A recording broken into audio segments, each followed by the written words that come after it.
भारतीय संविधान। कल सभी लोग आए थे ना पॉलिटी का। हम लोग कल क्या पढ़ाई किए थे? प्रस्तावना। प्रस्तावना से संबंधित प्रश्नों को भी देखना था, है ना। एक बुक था,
ठीक है। पहले जो मोटा मोटा तौर पे प्रस्तावना है, भाग है और अनुसूचियां हैं, इनको पढ़ने के बाद इसका सारा क्वेश्चन को हम लोग डिस्कशन करेंगे। ठीक है। तो प्रस्तावना में हम लोग क्या पढ़े थे? हम भारत के लोग भारत को एक संपूर्ण प्रभु संपन्न समाजवादी पंथनिरपेक्ष लोकतंत्रात्मक गणराज्य बनाने के लिए तथा उसके समस्त नागरिकों को सामाजिक, आर्थिक और राजनीतिक न्याय, कितने प्रकार की न्याय था? सामाजिक, आर्थिक और राजनीतिक न्याय, 3 प्रकार का न्याय है ना। विचार, व्यक्ति विश्वास, धर्म और उपासना की स्वतंत्रता, 5 प्रकार की यहाँ पर स्वतंत्रता है। लेकिन संविधान के जब अंदर में पढ़ेंगे तब कुछ और ही मिलेगा। हालांकि ये केवल एक क्या है? प्रतिबिंब है। ये क्या है? उद्देशिका है। मतलब संविधान जो हम पढ़ रहे हैं इसका उद्देश्य क्या है, बस इस बात पे यहाँ पर दिखाया गया है, चर्चा किया गया है आपका संविधान के प्रस्तावना में, उद्देशिका में। नेक्स्ट आगे हम लोग बढ़ते हैं। लिखिए, सबसे पहला हेडलाइन में क्या लिखे थे? संविधान में 22 भाग हैं। कितने? 22। लिखिए, फिर से एक बार लिख दीजिए, संविधान के 22 भाग निम्न है। कॉपी निकालिए और लिखना प्रारंभ करेंगे सभी लोग। संविधान के 22 भाग निम्न है। भाग से भी प्रश्न पूछे जाते हैं। संविधान के 22 भाग निम्न है। भाग 1, संघ और उसका राज्य क्षेत्र, वहां पर भी लिखा हुआ है। भाग 1, संघ और उसका राज्य क्षेत्र, अनुच्छेद 1 से 4 तक।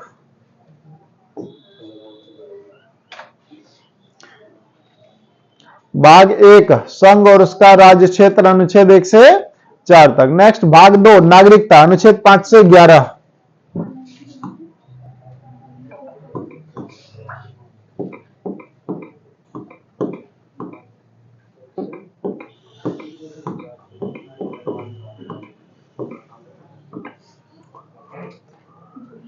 भाग 2 में है नागरिकता, अनुच्छेद 5 से 11। अगला भाग है आपका भाग 3, मूल अधिकार, या इसको मौलिक अधिकार भी कहते हैं। मूल अधिकार या मौलिक अधिकार भी इसको कहते हैं।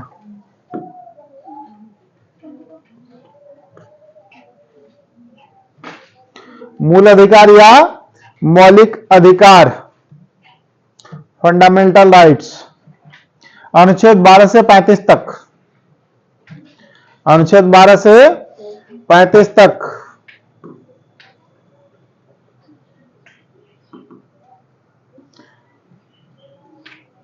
उसके बाद आपका भाग 4 को राज्य के नीति निर्देशक तत्व, अनुच्छेद 36 से 51।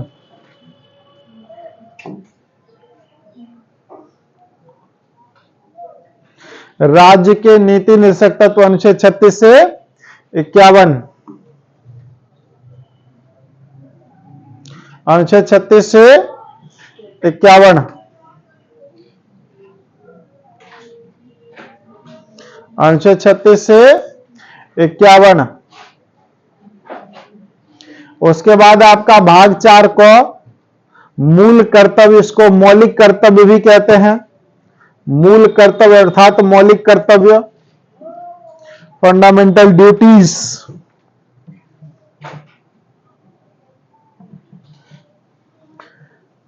भाग 4 को मूल कर्तव्य, अनुच्छेद 51A, अनुच्छेद 51A।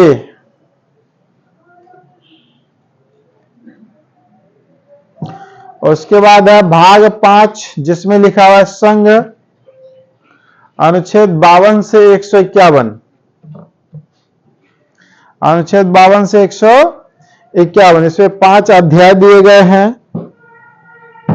पांचों अध्याय को वहां देख करके लिखना है पोस्टर से। अध्याय 1 में है कार्यपालिका, अध्याय 1 में है कार्यपालिका, अनुच्छेद 52 से 78 तक। मतलब कि इसके 5 पार्ट हैं, 1 2 3 4 5। बस समझ में। अध्याय 1 में है आपका कार्यपालिका, अनुच्छेद 52 से 78। अध्याय 1 में क्या है? कार्यपालिका। इसका डिटेल अभी हम बताएंगे, तुरंत इसका एक्सप्लेनेशन करेंगे सारा कुछ का यहां तक, ठीक है ना। कार्यपालिका अनुच्छेद 52 से 78। दूसरा है आपका संसद, अनुच्छेद 79 से 122। दूसरा वाला हम लिखेंगे संसद, अनुच्छेद 79 से 122। संसद अनुच्छेद 79 से 122। तीसरा अध्याय में है, अध्याय 3 में राष्ट्रपति की विधायी शक्तियां, अनुच्छेद 123 1 2 3। डेमो में 1 2 3 बताए थे थोड़ा सा। राष्ट्रपति की विधायी शक्तियां यहां पर नहीं लिखा हुआ है डिटेल, या तो शॉर्टकट में बुक सब में शॉर्टकट में दे देता है, क्योंकि हमको तो जरूरी है, कंपटीशन एग्जाम की तैयारी कर रहे हैं तो विशद जानकारी चाहिए। अध्याय 3 में राष्ट्रपति की विधायी शक्तियां, अनुच्छेद 123। उसके बाद अध्याय 4 संघ की कार्यपालिका। अध्याय 4 में है संघ की कार्यपालिका।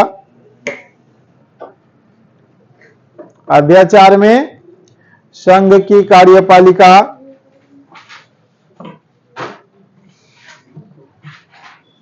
अध्याय 5 भारत का नियंत्रक महालेखा परीक्षक। अध्याय 5 में है भारत का नियंत्रक महालेखा परीक्षक, उसको कहते हैं CAG, CAG, comptroller auditor general of India. मतलब कि भारत का नियंत्रक महालेखा परीक्षक, इसका काम होता है सरकारी संपत्ति का जांच करना। सरकार ने कितने पैसे किस डिपार्टमेंट में कहां पर खर्च किया, इन सब का जांच की जिम्मेदारी किसको होता है? कैग को होता है। इसके बारे में भी डिटेल पढ़ेंगे। ये CBI से ज्यादा पावरफुल है कैग। कैग एक संवैधानिक संस्था है, जबकि CBI एक संवैधानिक संस्था नहीं है। बात समझे? कैग का उल्लेख संविधान में है, परंतु CBI का उल्लेख संविधान में नहीं होगा। CBI सुने हैं ना नाम, CBI के बारे में नहीं पढ़िएगा संविधान में, परंतु कैग है, ये इससे ज्यादा पावर रखता है। बात समझे? सारा सरकार का ब्यौरा इसी के पास रहता है, कैग के पास। यहां तक लिख लिए हैं तो जरा समझिए। सबसे पहले भाग 1 में क्या लिखा हुआ है? ये था आपका भाग 1। भाग 1 में क्या लिखा हुआ है? संघ और उसका राज्य क्षेत्र। ये संघ क्या है? संघ भारत राज्यों का संघ है। जो आप ये भारत देख रहे हैं ना इस तरह से, ये आपका प्यारा सा भारत है। भारत में अनेक अनेक राज्य हैं, है ना। इतना दूर इधर अलग, इधर अलग, है कि नहीं है? समझ में आ रहा है? ये सब जो राज्य है ना, तो सभी राज्यों को मिला करके एक यूनियन स्टेट बनाया है ना, संघ बनाया है। तो सीधा सीधा यहां पर आपको लिखा हुआ मिल जाएगा, जब इसका डिटेल पढ़ेंगे। अनुच्छेद 1 से 4 तक है ना, अनुच्छेद 1 से 4 तक लिखा हुआ मिल जाएगा आपको। भारत राज्यों का संघ होगा और इस संघ का नाम भारत होगा। भारत राज्यों का संघ होगा और इस संघ का क्या नाम होगा? भारत होगा। और अंग्रेजी में इसको क्या कहते हैं? इंडिया। भारत का केवल 2 ही नाम है। यह बात आपको अनुच्छेद 1 में ही मिल जाएगा, भाग 1 में ही। बस समझ में? इसका डिटेल हम लोग नेक्स्ट क्लास में करेंगे ना, ठीक है। तो भारत यहां पर संघ और उसका राज्य क्षेत्र। संघ का मतलब हो गया भारत, संघ का मतलब क्या हो गया भारत, एवं उसका राज्य क्षेत्र, एवं उसका राज्य क्षेत्र मतलब कि आपका बिहार है, इधर झारखंड है, इधर आपका ओडिशा है। सभी राज्य क्षेत्र का वर्णन आपको किस भाग में देखने को मिलेगा, भाग 1 में। मतलब कि हर राज्य का वर्णन वहां पर देखने को मिलेगा कि इतना आपका इसका क्षेत्रफल है, इतना दूर तक है, इस राज्य से इसकी सीमा लगती है। मतलब जो आप ज्योग्राफी में पढ़ते हैं स्क्वायर किलोमीटर के हिसाब से पूरा का पूरा एरिया, आसपास पड़ोसी, मतलब कि संविधान में यह बात पूरा पूरा लिखा हुआ, इतना दूर तक एरिया इस बिहार क्षेत्र का है।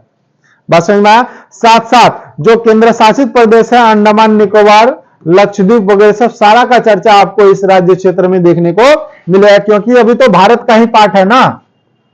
बात समझ में आया। और इस पूरे राज्यों के समूह को क्या कहा जाता है, संघ कहा जाता है, और इस संघ का क्या नाम होगा, भारत होगा। अब बात समझ में आ गया। हाँ, यूनियन है, यूनाइटेड नहीं है। यूनियन और यूनाइटेड में अलग होता है। जैसे यूएसए है, यूनाइटेड स्टेट ऑफ अमेरिका, मतलब कि बहुत सारे राज्य मिलकर के वहां पर भी एक बना है, अमेरिका बना है, परंतु वहां पर हर राज्य की शक्ति अलग है। लेकिन हमारे भारत में सब राज्यों को मिला करके सबसे ज्यादा केंद्र में ही पावर है। सबसे ज्यादा पावर किसका चलता है, केंद्र सरकार का ज्यादा पावर चलता है। कुछ भी करेगा तो केंद्र से पूछना ही पड़ेगा। अगर मान के चलिए किसी एक विषय पर दोनों सरकार कानून बना देती है, राज्य सरकार और केंद्र सरकार भी, तो केंद्र सरकार का कानून ज्यादा मान्य होगा, राज्य सरकार का कानून समाप्त हो जाएगा। जैसे अभी बिहार में शराबबंदी है, ठीक है, अगर यह कह दे केंद्र सरकार की हर राज्य में 5-5 सेंटर तो होना ही चाहिए शराब बेचने वाले का, तो खोलना पड़ेगा। बात समझ में आ गया ना, क्योंकि उस विषय पर केंद्र सरकार ने कानून नहीं बनाया। मतलब कि हम लोगों का जो संघ है संघात्मक चलता है। क्या चलता है, संघात्मक। हम लोग ज्यादा बिलीव किसमें करते हैं, संघात्मक सरकार में। मतलब कि सेंट्रल गवर्नमेंट की शासन व्यवस्था काफी ज्यादा हमारे यहां तगड़ी है, लेकिन जिस पर सेंट्रल गवर्नमेंट ध्यान नहीं देती है तो राज्य सरकार अपना काम करती है। बात समझना। इसलिए सरकार को देखते होंगे सेंट्रल का एक आदमी हर जिला में बैठा हुआ है यूपीएससी पास करके, जिसको कहते हैं आप डिस्ट्रिक्ट मजिस्ट्रेट डीएम। ये सेंट्रल लेवल का एग्जाम होता है UPSC, union public service commission. वो डीएम हर जिला में बैठा करके रखा है सेंट्रल गवर्नमेंट। बात समझ में। और जो बिहार का होता है बीपीएससी पास करके, वो होता है आपका बिहार पब्लिक सर्विस कमीशन। वो आपका होता है बीडीओ, सीओ, बात समझ में, एसडीएम। तो ये सब डीएम के नीचे ही काम करता है। इसका मतलब सबसे ज्यादा पावरफुल जिला में कौन है, डीएम। जो चाहेगा वो करेगा। आज कहेगा पूर्णिया लॉकडाउन रहेगा तो लॉकडाउन हो जाएगा, क्योंकि डीएम ही सर्वश्रेष्ठ है आपके जिला का, इसकी मर्जी ही चलेगी। यही इसका पावर है। बात समझ में आ गया ना, ठीक है। तो हर जिला में यह बैठा हुआ, इसका मतलब सेंट्रल गवर्नमेंट बहुत ही ज्यादा आपका यहां पर ताकतवर फील कर रहा है। अगर कुछ भी होगा तो हर जिला पर हम कंट्रोल कर सकते हैं, राज्य वाला कुछ नहीं कर सकता, क्योंकि जो डीएम आदेश देगा वही उसको करना पड़ेगा। जितना बीडीओ, सीओ, डीएसपी, जितना उसके नीचे का रैंक है, सब डीएम का बात मानता है, डीएम का आदेश मानता है। तो इसी कारण से यहां पर आपको लग रहा है ना कि सबसे ज्यादा पावरफुल कौन है हमारे यहां, केंद्र सरकार। कौन है, केंद्र सरकार, ठीक है। तो संघ और इसका राज्य क्षेत्र में हम लोग पूरे राज्यों का वर्णन को पढ़ेंगे, और इस भारत का नाम भारत कहां लिखा गया है, भाग 1 में। क्लियर हो गया। उसके बाद आपका नागरिकता। दूसरा नंबर में क्या है, नागरिकता। नागरिकता संबंधी प्रावधान हमारा अनुच्छेद 5 से लेकर के 11 तक किया गया है, ठीक है। तो आप लोग नागरिक हैं, कितना साल पूरा हो गया, 18 साल। 18 साल जिसका पूरा हो गया वो नागरिक बन गया, और जिसका 18 साल से कम है वो नागरिक नहीं है, वो अभी नागरिक है। 18 साल तो पूरा होने के बाद आप वोट डालने का अधिकार मिल जाता है, वोट डाल सकते हैं। 18 साल से जिसका कम भी है वो अभी नागरिक है। बात समझना। तो नागरिकता कैसे प्राप्त होती है, कैसे समाप्त होती है, ये सब बात भी यहां पर डिटेल जब पढ़ेंगे तो यहां पर लिखा हुआ है कि भारत में कौन आदमी नागरिक है, कौन आदमी नागरिक नहीं है। या फिर कोई विदेशी आ गया यहां पर रहने के लिए, क्या उसको नागरिकता मिल जाएगा, मिलेगा, लेकिन उसके लिए शर्त एवं कंडीशंस हैं। लगातार अगर आप 10 साल तक इंडिया में रहते हैं तो आपको नागरिकता आसानी से मिल जाएगी। तो उसके लिए क्या क्या प्रावधान है, ये सारा कुछ यहां पर आप डिटेल पढ़िएगा। साथ साथ नागरिकता संशोधन कानून जो इधर 2019-20 में आया था, है ना, तो वो भी आप यहां पर पढ़ेंगे, जिसको CAA कहते हैं, सिटीजन अमेंडमेंट एक्ट। बात समझ में आया? CAA का नाम सुने थे, जिसका खूब ज्यादा विरोध हो रहा था, उसके बारे में भी जानिएगा इसका डिटेल में, ठीक है। और साथ साथ नागरिकता क्या किसी का समाप्त भी हो सकता है? बिल्कुल हो सकता है, जब उस पर देशद्रोह का मुकदमा चलाया जाए, है ना। जब वो देशद्रोही घोषित कर दिया जाए, मान के चलिए देशद्रोही कब घोषित करेगा? जब अपने देश के विरुद्ध आप काम करेंगे, पाकिस्तान से मान के चलिए लड़ाई चल रहा है, उस समय जाकर के पाकिस्तान का हेल्प करेंगे, अपनी गुप्त सूचना उसको शेयर कर देंगे, तो इस तरह से आपको देशद्रोही घोषित कर देगा ना। उस स्थिति में आपका नागरिकता छीन भी सकती है सरकार, ठीक है। तो विदेश से जो लोग यहां आते हैं उसको भी नागरिकता मिलता है, और कुछ लोग हमारे यहां से विदेश भी चले जाते हैं, नहीं जाते हैं। कुछ दिन पहले कनाडा का नागरिक था अक्षय कुमार, पता है अक्षय कुमार कहां का नागरिक था, फिर वो बदल के इंडिया कर लिया। तो ये प्रावधान है हमारे देश में कि आप नागरिकता क्या कर सकते हैं, बदल सकते हैं। और ऐसा नहीं कि एक बार में 2 देश का आप नागरिक रहेंगे, ऐसा भी नहीं है। पूरे पृथ्वी पर आप किसी एक ही देश का नागरिक रह सकते हैं। तो कोई लोग 4 जगह से वो बना लेता है, वो बात गलत है, लेकिन अवैध है, गलत है, ठीक है ना। तो आप पूरे पृथ्वी पर किसी एक देश का नागरिक हो सकते हैं। जो नेपाल के बॉर्डर के आसपास का होगा, नेपालों का नागरिक होगा, इधरों का नागरिक होगा, लेकिन वह गलत है। बात समझे ना। आप किसी एक ही देश के नागरिक हो सकते हैं। तो भारत में नागरिकता का क्या क्या प्रावधान है, ये आपको अनुच्छेद 5 से लेकर के 11 तक में पूरा का पूरा डिटेल मिल जाएगा। साथ साथ नागरिकता संबंधी कानून पर संशोधन करने की शक्ति संसद के पास है। किसके पास? संसद। और हम संसद के 3 पार्ट बताए थे। संसद के कितने पार्ट होते हैं? 3 पार्ट होते हैं। कौन कौन? राष्ट्रपति, राज्यसभा और लोकसभा, बताए थे ना। तो ये तीनों मिलकर के नागरिकता संबंधी कानून बना लेता है, इसलिए ये CAA बना पाया। अब बात समझ में आया? चाहे तो उसमें चेंजिंग ला सकता है। बात समझे? तो नागरिकता संबंधी डिटेल हम लोग पढ़ने वाले हैं भाग 2 में। किसमें पढ़ने वाले हैं? अब नागरिकता संबंधी कानून कितने से कितने अनुच्छेद के बीच है? 5 से 11। यहां पर यह बात भी मिल जाएगा कि जब भारत और पाकिस्तान आजाद हो रहा था, उस समय में कुछ लोग भारत से पाकिस्तान चले गए थे, और पाकिस्तान से कुछ हिंदू सब यहां पर आ गए थे। उसके लिए भी नागरिकता का प्रावधान यहां पर प्रवचन उसको बोलते हैं, माइग्रेट किया था, ठीक है। तो वो भी आपको यहां पर देखने को मिलेगा, अभी भी वो चीज है। बात समझे? तो नागरिकता का डिटेल पढ़ेंगे। डिटेल सबका पढ़ना पड़ेगा, ऐसा नहीं बस ऊपर ऊपर से, सबका डिटेल आपको लाइन बाय लाइन पढ़ना पड़ेगा, ठीक है। तो नागरिकता संबंधी हम लोग पढ़ेंगे 5 से 11 में। अगला है आपका 3 नंबर में मौलिक अधिकार। भाग 3 में क्या है?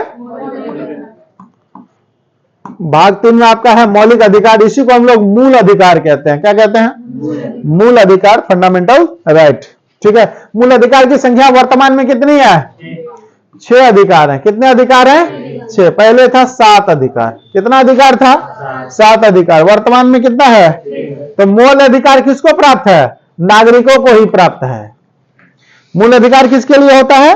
नागरिकों के लिए। लेकिन कुछ अधिकार ऐसा है जो विदेशी नागरिक को भी प्राप्त है। मान के चलिए कोई विदेशी लोग घूमने के लिए आया, ठीक है, और यहां पर उसके साथ अभद्रता वाला व्यवहार किया गया, तो क्या वो कोर्ट नहीं जाएगा? क्या उसका अधिकार नहीं है कि हमको कोर्ट जाना है, केस करना है? कर सकता है ना। हाँ, लेकिन कुछ ऐसे अधिकार है जो केवल नागरिकों को ही मिलता है, और कुछ ऐसे अधिकार है जो दोनों को मिलता है, ठीक है। उसको भीड़ लगाने का अधिकार नहीं होगा, उसको स्वतंत्रता पूर्वक बोलने का अधिकार नहीं होगा, उसको संविधान के द्वारा दिए गए बहुत सारे ऐसे प्रावधान है, जैसे कि यहां का नागरिक लाभ लेता है BPL का, APL का, या फिर बहुत सारी सरकारी योजनाओं का लेता है ना लाभ, तो वो विदेशी नागरिक नहीं ले सकता है। वो केवल भारत के नागरिकों के लिए है। जो भारत का नागरिक है उसी को यहां पर धान चावल जो सब मिलता है ना, वो सारा कुछ मिलेगा, ठीक है।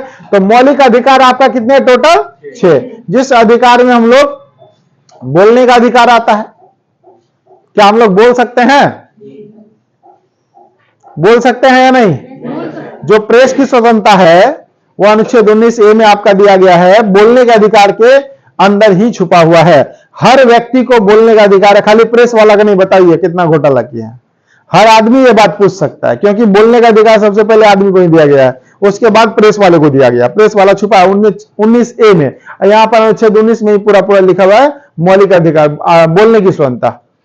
आप कुछ भी बोल सकते हैं। बोल सकते हैं इसका मतलब नहीं किसी को गरिया देंगे, है ना। इसका मतलब प्रतिबंध भी लगा हुआ है। दूसरे को जो अच्छा लगे वही बात बोल सकते हैं। ठीक है, पूरे भारत में घूमने का अधिकार है, घूम सकते हैं, तो किसी के घरों घुस जाएंगे नहीं। इसका मतलब वहां पर भी प्रतिबंध है, घूम तो सकते हैं लेकिन रोड पे, है ना। अब मान के चलिए जहां पर प्रतिबंध लगा दिया गया है, क्या उस क्षेत्र में जा सकते हैं? बैठिए बैठिए, हाँ बढ़िया है, अति किए थे मैसेज, देखिएगा, ठीक है ना। तो वो अधिकार, जैसे कि आपको सभा करने का अधिकार है, घूमने का अधिकार है, कुछ भी खाने पीने का अधिकार है, सोने का अधिकार है, बस समझ में आया ना, शादी करने का अधिकार है, आप कुछ भी सब कुछ कर सकते हैं। ये सारा डिटेल आपको यहाँ पर मौलिक अधिकार में ही देखने को मिलेगा। धर्म को अपनाने का अधिकार है, आप किसी भी धर्म को मान सकते हैं, है ना। तो जबरदस्ती भी तो नहीं है, सरकार कहती है नहीं नहीं आपको ये तो धर्म मानना ही पड़ेगा, हमारे देश में रहते हैं तो ऐसा भी तो नहीं कर सकती। ये आपकी स्वतंत्रता है, बात समझ में आया ना। आप स्वतंत्र होकर के पढ़ाई भी कर सकते हैं, मन करेगा तो आज क्लास आते हैं, कल मन छुट्टी, ऐसा भी कर लेते हैं, तो वो आपका अधिकार में शामिल है। ये सारा कुछ कोई आपको डिस्टर्ब नहीं कर सकता। आपका माता पिता का भी आप पे अधिकार नहीं है, क्योंकि हर व्यक्ति का अपना पर्सनल अधिकार है संविधान में, है ना। माता पिता आपको मार नहीं सकता, बात समझ में आया ना। 14 साल से कम उम्र के बच्चों से काम भी नहीं करवा सकता, अन्यथा माता पिता को 50,000 रुपए जुर्माना और 3 साल का सजा भी हो जाएगा। बस ये अधिकार बच्चों को पता नहीं है, नहीं तो बहुत सारे ऐसे बच्चे हैं गेम खेलने के चक्कर में, या तुम रहो अंदर में हम यहां खेलेंगे, बात समझ में आया। तो मौलिक अधिकार वो चीज है आपको दिया गया है। 7वां जो अधिकार था इसको समाप्त कर दिया गया, वो था संपत्ति का अधिकार। संपत्ति के अधिकार को समाप्त करने की जरूरत क्यों आ गई थी? क्योंकि जो व्यक्ति का संपत्ति था वो सरकार को देना नहीं चाह रहा था।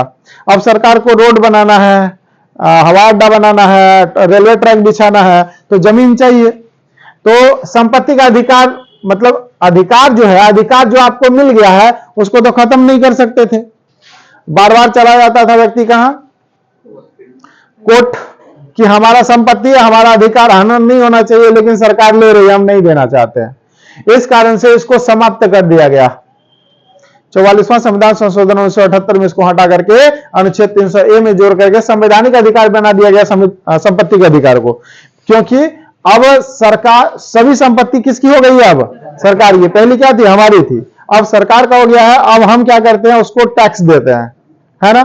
जितना दिन रहेंगे बेच देंगे तब तक उसको टैक्स चुकाना पड़ेगा। जैसे रसीद कटवाते हैं आप एज ए टैक्स के रूप में, है ना। होल्डिंग टैक्स कटवाते हैं, मतलब नगर निगम का होल्डिंग टैक्स अलग से कटता है। जब खरीद बिक्री करते हैं तो रसीद वाला कटता है, महीने महीना रसीद भी कटता है कि नहीं कटता? तो वो टैक्स देना पड़ता है। और जब पता चलेगा कि इसके जमीन में कोयला का खजाना है, पेट्रोल का खजाना है, सोना का खजाना है, और कहेगा तुम इसको खाली करो, ये जमीन किसका है? हमारा, तुम तो हमको भाड़ा में दे रहे थे, सब संपत्ति किसकी है? आप देखते होंगे जब रोड बन रहा होता है और जब रोड का चौड़ीकरण 4 लाइन बनाना होता है तो आसपास में जितना घर रहता है सबको तुड़वा देता है, तुड़वा देता है कि नहीं, है ना। मुआवजा दे देता है, सरकारी रेट के अनुसार से सबको तोड़ करके रोड को क्या बना दिया? चौड़ा बना दिया। क्योंकि सब संपत्ति किसकी है? सरकार की। अब पहले चौड़ा नहीं बना सकता था, चल जाता था, केस कर देता था, हमारा अधिकार है, हम नहीं देंगे। इस तरह से डेवलपमेंट नहीं हो पाता था, इसीलिए संशोधन करके इसको 7वां अधिकार को बिल्कुल समाप्त कर दिया गया ताकि डेवलपमेंट देश का किया जा सके। ठीक है, तो 7वां अधिकार संपत्ति का अधिकार ही था। इस तरह से 6 अधिकार के बारे में हम लोग डिटेल जानकारी पढ़ेंगे, क्या क्या चीजें हैं। घूमने का अधिकार है, स्वतंत्रपूर्ण सभा करने का अधिकार है। अब वहां पर यह बात भी लिखा हुआ था जो हम डेमो में बताए थे, सभा तो कर सकते हैं लेकिन बिना हथियार के, ये बात लिख दिया है संविधान में, एक एक चीज को लिखा है, बात समझ आ रहा? नहीं तो जानते हैं भारत का तिल का ताड़ करने वाला सब है, वो कहेगा ये लिखा हुआ है, बात समझे ना।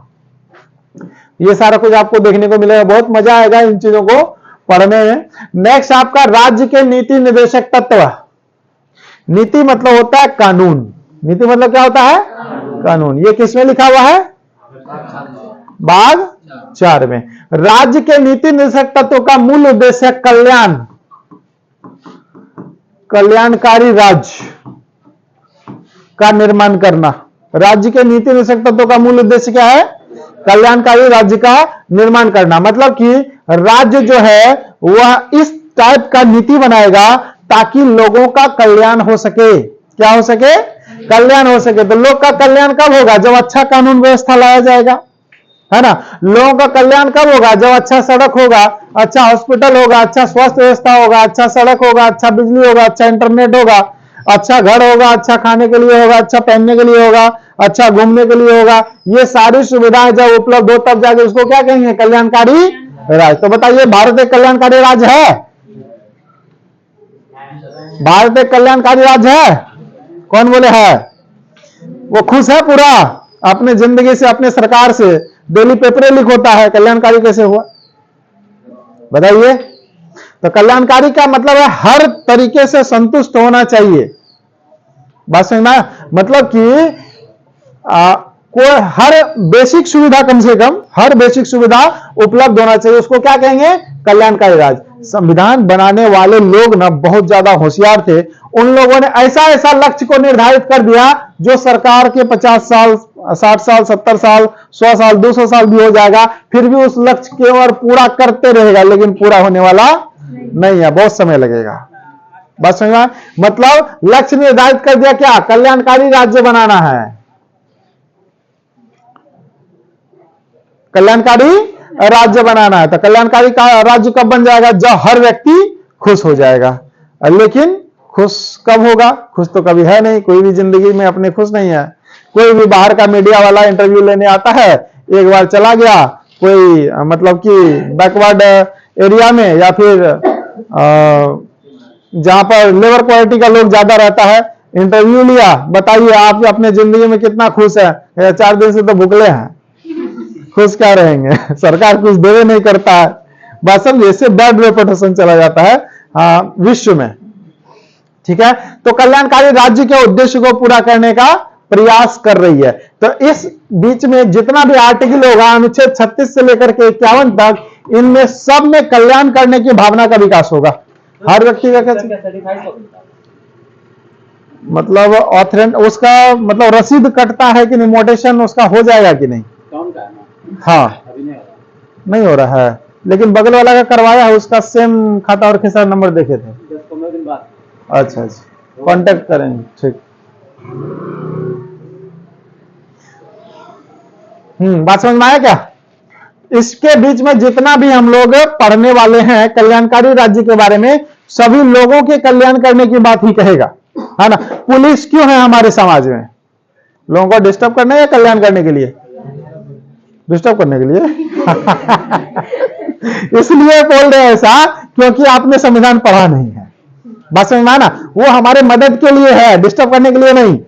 वो हमारा नौकर है, ये डेवलप करना पड़ेगा। वो क्या है? हमारा नौकर है, हमारा मददगार है। आप जो भी चीज पूछेंगे वो आपकी सहायता के लिए वहां पर बैठा हुआ है, ना कि शोषण करने के लिए। बात समझ में आया? वो आपकी सहायता के लिए बैठा हुआ है, ना कि शोषण करने के लिए। बात समझ में आया? तो जितना भी चीज का यहां पर बहाली कर रहा है या फिर कोई गवर्नमेंट ऑफिसर्स हो, सभी लोगों के कल्याण के लिए ही है। 12 बजे आप सोते रहते हैं, 12 बजे रात में वो जीप लेकर के इधर उधर करते रहता है। क्यों? ताकि सभी जनता हमारा आसानी से सो सके, चोरी चपाटी डकैती नहीं हो, है ना। तो लोग के कल्याण करने के लिए यह सब व्यवस्था किया गया है। तो 36 से 51 के बीच में जितना भी बात लिखा हुआ होगा, डिटेल जब पढ़ेंगे तो सब के सब यहां पर क्या है? लोगों के कल्याण करने के लिए ये सब बात लिखा गया है। अनुच्छेद 36 से 51 का डिटेल पढ़िएगा तब जाकर पूरा पूरा चलेगा। इसमें आपको अनुच्छेद 40 में मिल जाएगा पंचायत। पंचायत के लेवल पे बहुत सारा प्रावधान दिया गया है, पंचायत भी बनाया गया है ताकि गांव-गांव तक कल्याण किया जा सके। इसलिए तो मुखिया बनता है, वहां पर भी बहुत सारा पावर दिया गया है, पंचायत का गठन किया गया है, बहुत सारी चीजें हैं। ठीक है, नेक्स्ट है आपका भाग 4 को। बेसिक बातें समझ में आ रहा है थोड़ा थोड़ा सा। उसके बाद कल हम लोग इसका क्या करेंगे? डिटेल करेंगे। उसके बाद आपका भाग 4 को, इसमें है मूल कर्तव्य। क्या है? मूल कर्तव्य। जिस तरह से आपको अधिकार मिला था, अधिकार के खिलाफ कहां जा सकते थे? Supreme court. कहां जा सकते थे? अधिकार एक ऐसा चीज है ना, डायरेक्ट आप सुप्रीम कोर्ट जा सकते थे। कहां जा सकते थे? Direct supreme court. जैसे कि मान के चलिए कि किसी से लड़ाई झगड़ा हो गया तो सबसे पहले कहां जाइएगा आप? सुप्रीम कोर्ट चल जाइएगा। सबसे पहले पुलिस स्टेशन जाना पड़ेगा, उसके बाद डिस्ट्रिक्ट जज के पास जाना पड़ेगा, डीजे, डिस्ट्रिक्ट जज, ठीक है। उसके बाद वो नहीं संभाल पाएगा लड़ाई झगड़ा केस मुकदमा वाला बात, उसके बाद चल जाएंगे आप कहां पे, पटना HC मतलब हाई कोर्ट चले जाएंगे। अगर वहां से भी प्रॉब्लम सॉल्व नहीं होगा तब कहां जाएंगे, सुप्रीम कोर्ट जाएंगे। तो मतलब अगर आप कहेंगे कि हमारा लड़ाई हुआ है, जमीन जगह का लड़ाई झगड़ा चल रहा है, डायरेक्ट सुप्रीम कोर्ट में जाइए केस करने, वो केस एक्सेप्ट नहीं लेगा, कहेगा कौन रास्ता से आओ, इधर से इधर से फिर इधर से फिर इधर से, तब मेरे पास आना, ऐसा बताएगा। लेकिन जब आपका मूल अधिकार कितना है, 6, इस वाला अधिकार में अगर 6 गो बात में से कोई एक बात होता है तो डायरेक्ट आप सुप्रीम कोर्ट जा सकते हैं, तब यहां पर जाने का जरूरत नहीं है। कहां चल जाएंगे, डायरेक्ट सुप्रीम कोर्ट। मूल अधिकार वो चीज है, मतलब कि बोलने का अधिकार, हमको बोलने नहीं दिया गया, हम जाएंगे कहां, डायरेक्ट सुप्रीम कोर्ट। सोने का अधिकार, हमको सोने नहीं दिया गया, कहां जाएंगे, सुप्रीम कोर्ट। 12 बजे रात में दरवाजा खटखटाएंगे, खोलिए, है ना, हमारा अधिकार क्या हुआ है, हनन हुआ है। भीड़ लगाने की स्वतंत्रता, हमको भीड़ नहीं लगाने दिया गया, चल जाएंगे कहां, सुप्रीम कोर्ट, ठीक है। पढ़ने नहीं दिया गया, कहां चल जाएंगे, सुप्रीम कोर्ट। तो कुल मिलाकर के यहां पर 6 गो ऐसा बात है जिसमें आप कहां डायरेक्ट जा सकते हैं, सुप्रीम कोर्ट। बाद बाकी लड़ाई झगड़ा वाला मामला सब इधर से आना पड़ेगा, दूसरे दरवाजे से, पहले डिस्ट्रिक्ट में जाओ फिर हाई कोर्ट में आओ, तो उसके बाद नहीं समझेगा तब आना सुप्रीम कोर्ट। लेकिन ये सब बात थोड़ा अगर डिस्टर्ब कर देता है, हमारे साथ अभद्रता हो गया, हमारे साथ भेदभाव कर लिया, मतलब कि हमको समानता वाला बात नहीं कहा, वो कह दिया कि तुम नीच जाति के लोग हो, तुम मेरे पास नहीं बैठ सकते हो, तुम मेरे क्लासरूम में नहीं आ सकते हो, बात समझना। अगर ऐसा बात कर दिया तो डायरेक्ट चल जाएंगे सुप्रीम कोर्ट और उसको सुनवाई देना पड़ेगा, क्योंकि ये मूल अधिकार है। मूल अधिकार से जुड़ा बात में डायरेक्ट हम लोग सुप्रीम कोर्ट जा सकते हैं, बाद बाकी सारे बातों में हम लोग को प्रोसेस से आना पड़ेगा, समझ में आया। उसी तरह से मूल कर्तव्य यहां पर दिया हुआ है, जिस तरह से अधिकार है उसी तरह से नागरिकों के लिए कुछ क्या है, मूल कर्तव्य है। अच्छा बताइए, ये तो नागरिक का कर्तव्य है, किसका है, नागरिक का। आप लोग भी नागरिक है, आपका भी कर्तव्य है। हम आपसे पूछते हैं स्टूडेंट का क्या कर्तव्य है, बताइए। अच्छा से पढ़ाई करना, मन लगा के पढ़ाई करना, डेली डेली क्लास आना, कुछ ना कुछ सीख के जाना, ये स्टूडेंट का कर्तव्य है कि डेली डेली पार्क जाना। समझ आ रहा बात। तो स्टूडेंट के कर्तव्य को अगर बढ़िया से समझ लेते हैं तो आप अपने जिंदगी में सफल हो जाते हैं। उसी तरह से नागरिकों के बातों को अगर सब तो समझ लेंगे, यहां पर 11 को कर्तव्य दिया गया है, कितना, 11 कर्तव्य है ना। मतलब कि यहां पर यह बात भी लिखा हुआ है, संविधान का पालन करें, उनके उच्च आदर्शों को संजोए रखें। लेकिन यह बात है, मौलिक अधिकार का अगर हनन होता है तो कहां जाएंगे, सुप्रीम कोर्ट। अब मूल कर्तव्य का हनन होगा तो कहीं नहीं जा सकते हैं, केस भी नहीं हो सकता है। यह कर्तव्य है, करे तो ठीक, ना करे तो ठीक। विद्यार्थी क्या कर्तव्य है, पढ़ना, लेकिन जाकर के रूम में गेम खेलेगा, रील्स देखेगा, तो उसको कौन केस करने जाएगा, आप ही बताइए। कोई करेगा क्या, हम ही कर पाएंगे क्या, नहीं कर पाएंगे, क्योंकि आपका कर्तव्य है, करे तो ठीक, ना करे तो भी ठीक।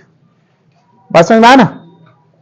तो ये आपका है मौलिक कर्तव्य, कितने हैं, 11। उसी तरह से नागरिकों का कर्तव्य है भाईचारा के भावना का विकास करें, लेकिन कोई किसी के मन में भेदभाव रहता है, हम काहे रखेंगे उसके साथ में, या फिर उसके साथ में क्यों रहेंगे, है ना। भारत के सभी लोगों में भाईचारा का भावना का विकास करें, जो बच्चे हैं वो पढ़ें, ये बात भी लिखा हुआ है 11वां कर्तव्य में, है ना। तो बच्चा पढ़वे नहीं करेगा, उसको क्या करेगा लोग, सरकार जेल में डाल देगा, नहीं ना डाल सकता है। तो कर्तव्य में जेल में डाला नहीं जा सकता, कर्तव्य के खिलाफ आप केस भी नहीं कर सकते, है ना। जैसे कि माता पिता का कर्तव्य है कि बच्चों का देखभाल करे, अब माता पिता सक्षम ही नहीं है तो देखभाल कर पाएगा, तो क्या करेंगे, माता पिता पर केस कर देंगे, आपने क्यों नहीं किया, हमको तो लिखा हुआ है संविधान में देखभाल करना था मेरा, बढ़िया से पढ़ाना लिखाना था, तो जितना सक्षम है कर रहा है ना, बात समझ में आ रहा है ना। हाँ, तो कर्तव्य में आप कुछ कर नहीं सकते, लेकिन अधिकार में कर सकते हैं, हमारा अधिकार है, हमको पढ़ने दीजिए, बात समझ में आया। तो कर्तव्य की संख्या कितना है, 11। पहले 10 गो था, उससे पहले एक क्यों नहीं था, जब संविधान बना था, कब बना था, पढ़ाए थे ना, कब, 26 नवंबर 1949 को बनकर के तैयार हो गया था। जब संविधान बनकर तैयार हुआ था, तैयार ये मूल कर्तव्य नहीं था, क्योंकि यहां पर देखिए 4 को लिखा हुआ, को का मतलब बाद में लाया गया, इंपोर्ट किया गया है, बात समझ में आना। जब भी संविधान में बाद में जो जो चीज जोड़ा गया है तो वहां कहीं क मिल जाएगा, कहीं ख मिल जाएगा, ABCD ऐसे कुछ करके डाला हुआ है। बात समझे? तो इसका मतलब यहां पर देखिए 1 2 3 4 5 न होना चाहिए, लेकिन यहां है 4 को, क्योंकि इसको बाद में लाया गया था कहां से? तो रूस के संविधान से। कहां से लिया गया था? रूस के संविधान से लिया गया था। 10 गो कर्तव्य लिया गया था, बाद में एक और जोड़ करके 11 मूल कर्तव्य बना दिया गया है। कितने मूल कर्तव्य है वर्तमान में? 11 मूल कर्तव्य है, जिसमें माता पिता का कर्तव्य भी शामिल किया गया है, बच्चों का कर्तव्य शामिल है, नागरिकों का कर्तव्य शामिल है। बात समझे ना? उसके बाद आपका सबसे इंपॉर्टेंट है भाग 5। सबसे इंपॉर्टेंट क्या है? अच्छा, मूल कर्तव्य जो था वह केवल एक ही अनुच्छेद में था, 51 को। इसी में आपका 11 कर्तव्य को लिख करके शामिल कर दिया गया है। बढ़िया से इसको पढ़ना पड़ेगा, देखना पड़ेगा, ठीक है। नेक्स्ट 5 में क्या आता है? संघ। अभी तुरंत बताए थे, संघ सबसे ज्यादा पावरफुल है और सबसे ज्यादा बड़ा चैप्टर पूरे संविधान में संघ का ही होता है। सबसे बड़ा चैप्टर कौन सा है? संघ का ही है। और सबसे ज्यादा सवाल भी कहां से आता है? संघ का। कोई विद्यार्थी पूरे संविधान ना पढ़े, केवल 1 2 3 4 5 तक खत्म कर दे बढ़िया से, तो आपका लगभग 90% सवाल बन जाएगा। केवल संघ पढ़ ले तो 70% और पूरे संविधान के लिए तब 100%। बात समझे? केवल 1 से लेकर के 5 तक बढ़िया, टोटल कितना है? 22 भाग है। अगर 5 तो बढ़िया से पढ़ ले तो 90% सवाल आप बना देंगे, क्योंकि यहीं तक में पूरा पूरा सब कुछ समाया हुआ है, इससे बाहर कुछ जाता ही नहीं है। बस समझे ना? ठीक है। और इतना को ही पढ़ने में समय लगता है, इधर फिर नीचे पढ़ने में 2 से 3 दिन पूरा कहानी खत्म है ना, ज्यादा से ज्यादा 4-5 दिन यहीं तक पढ़ने में सबसे ज्यादा खास महत्वपूर्ण समय लगता है। ठीक है। तो संघ में कितने अध्याय हैं? 5 अध्याय हैं। है आपका कौन कौन? कार्यपालिका। कार्यपालिका किसको कहते हैं भाई? न्यायपालिका आएगा, कार्यपालिका आएगा और विधायिका आएगा। लिखिए, सरकार के 3 अंग हैं।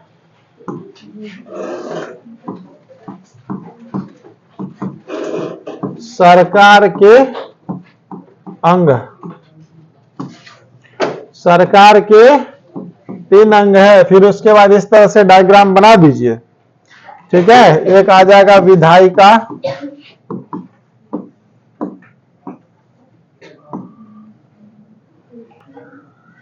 कार्यपालिका और एक आएगा न्यायपालिका।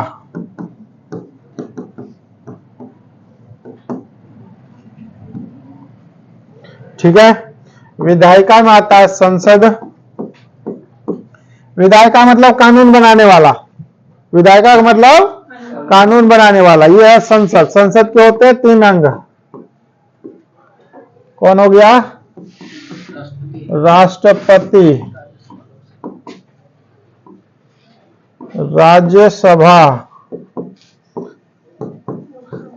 लोकसभा। कार्यपालिका में सबसे पहले आ जाएगा राष्ट्रपति, उसके बाद आ जाएगा प्रधानमंत्री प्लस मंत्रिपरिषद,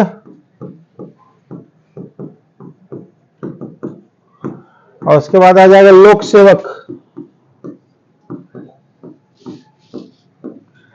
मतलब IAS IPS। न्यायपालिका में सबसे ऊपर आ जाएगा सुप्रीम कोर्ट, उच्चतम न्यायालय।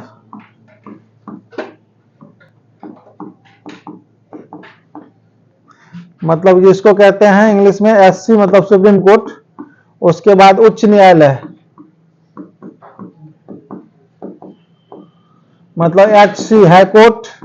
उसके बाद जिला न्यायालय।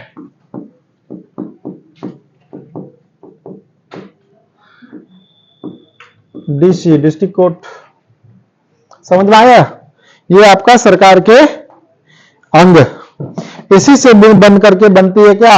सरकार। और इसी को बढ़िया से पढ़ना है।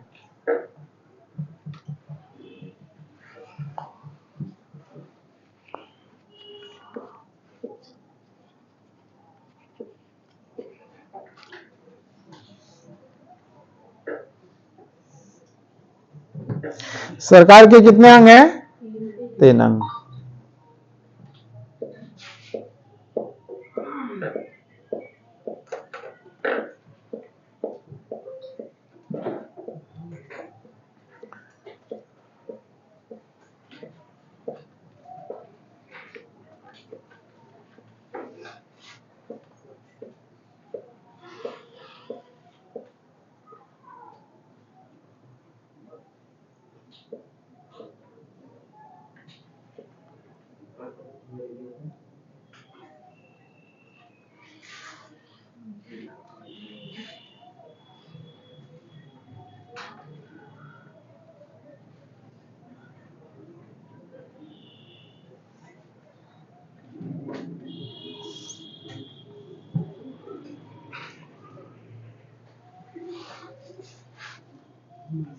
विधायिका का क्या काम है? कानून बनाना।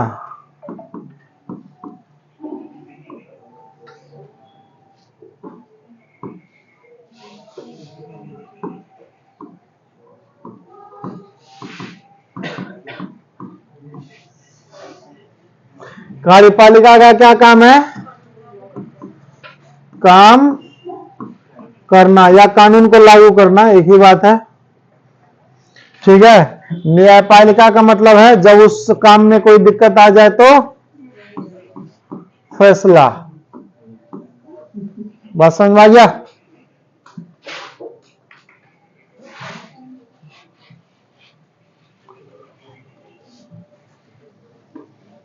इन तीनों से मिलकर ही बनती है सरकार और चलती है सरकार।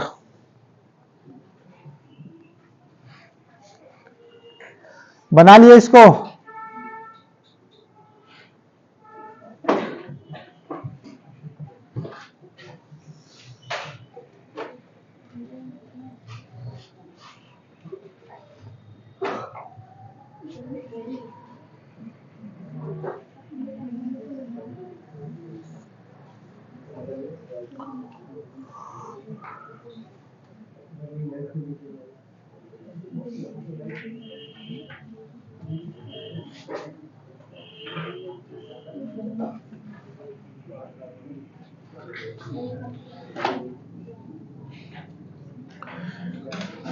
हो गया यहां तक कंप्लीट? आगे बढ़े? हाँ, तो कल कुछ बच्चे पूछ रहे थे कि किस तरह से होती है पढ़ाई। हालांकि डेमो में तो सब बात बता दिया गया है ना। एक बार इसको कट करके एक बार प्ले कर दीजिए तो वीडियो को,